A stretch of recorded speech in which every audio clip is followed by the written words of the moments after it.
Halo.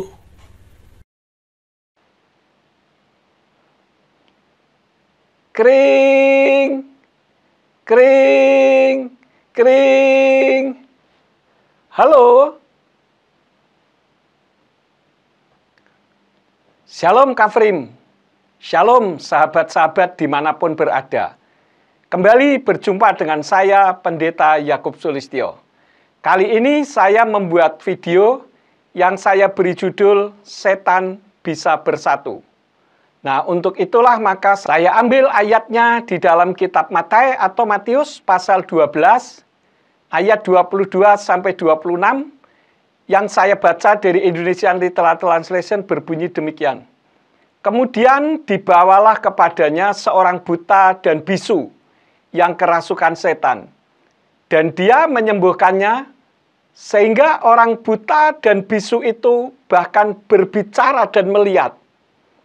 Dan seluruh kerumunan orang itu terkagum-kagum dan berkata, "Bukankah dia ini anak Daud?"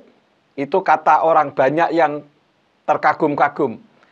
Akan tetapi setelah mendengarnya, orang-orang Farisi bereaksi dan berkata, "Orang ini tidak mengusir setan jika tidak dengan Beelzebul penghulu setan." Jadi Yesua dianggap mengusir setan menggunakan penghulu setan, yaitu Beelzebul. Namun setelah mengetahui pikiran mereka, Yesua berkata kepada mereka, "Setiap kerajaan yang terpecah belah melawan dirinya sendiri dan tentu saja diruntuhkan." Ini kata Yesua. "Dan setiap kota atau rumah tangga yang terpecah belah melawan dirinya sendiri tidak akan tegak. Dan jika Satan mengusir Satan, dia terpecah belah melawan dirinya sendiri. Bagaimanakah kemudian kerajaannya akan ditegakkan?" Ini adalah apa yang Yesua sampaikan. Dari apa yang Yesua sampaikan, Bapak, Ibu, Saudara sekalian, kita bisa mengetahui bahwa setan itu tidak saling mengusir. Maka sesama anak Elohim jangan saling menyerang, jangan mau dipecah belah. Jadi hal-hal yang tidak berkaitan dengan keselamatan itu sebetulnya hanyalah masalah pengetahuan saja, ya. Hanya masalah pengetahuan saja. Karena itu tidak perlu diributkan atau dibesar-besarkan. Misalkan apa?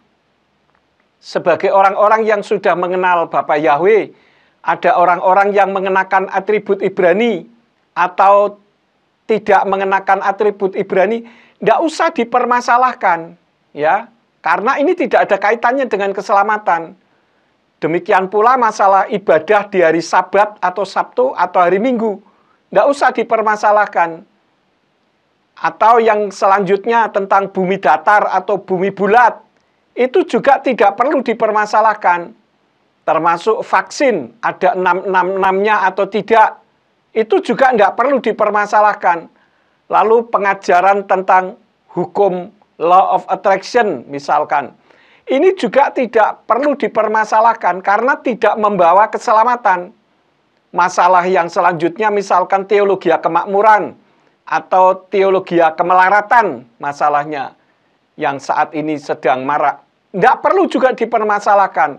Juga termasuk masalah istilah seperti mempelai dengan hamba, ditebus atau dibeli misalkan. Ini sama sekali tidak perlu dipermasalahkan. Mengkanter hal-hal di atas boleh saja, tetapi di jemaat lokal, bukan di Facebook atau di internet.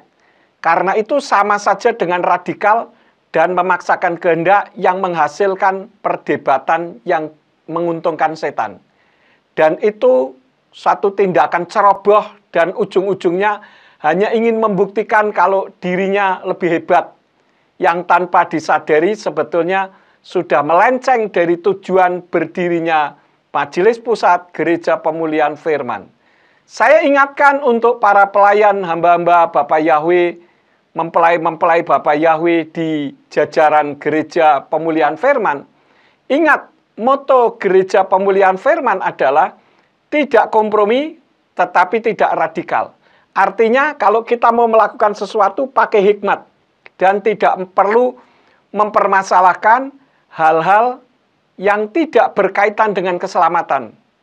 Makanya kalau mau mengajar, selaraskan dengan anggaran dasar dan anggaran rumah tangga GPF, agar GPF tetap diapresiasi oleh pemerintah sebagai majelis pusat yang nyaman dan damai, jauh dari perpecahan.